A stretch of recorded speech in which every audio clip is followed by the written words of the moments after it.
அமெரிக்க அதிபர் Donald Trump உலக நாடுகளுக்கு வரி விதித்த சம்பவம் எல்லாருக்கும் தெரியும். இந்த வரிகள் பல நாடுகளில் 10% முதல் 40% வரை உள்ளன. ஆனால் இதில் அதிர்ச்சியான ஒன்று என்னவென்றால், மனிதர்கள் வசிக்காத தீவுகளும் இந்த வரி பட்டியலில் உள்ளன.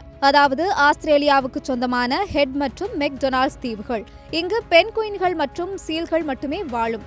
இவற்றிலும் அமெரிக்கா 10% வரி விதித்துள்ளது. இது ஏன் என நினைக்கிறீர்களா? அமெரிக்க வர்த்தக செயலாளர் ஹோவர்ட் லட்னிக் இந்த வரிகளுக்கு விளக்கமளித்து இருக்கிறார்.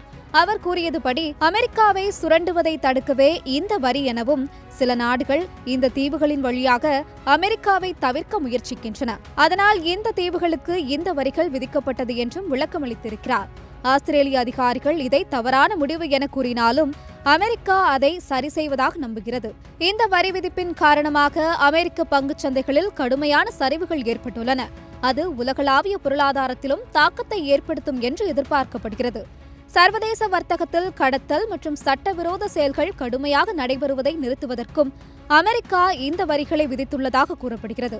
2022ஆம் ஆண்டில் இந்த தீவுகளில் இருந்து $1.4 மில்லியன் மதிப்பில் பொருட்கள் இறக்குமதி செய்யப்பட்டதாகவும், அவற்றில் பெரும்பாலும் பெயரிடப்படாத இயந்திரங்கள் மற்றும் மின்சார உபகரணங்களாக இருப்பதாகவும் குறிப்பிடப்பட்டுள்ளது. இது ஒரு பரபரப்பான தீர்மானமாக உள்ளது. மேலும் உலக நாடுகள் அதற்கு எப்படி பதிலளிப்பது என்பதில் குழம்பி போயிருக்கின்றன.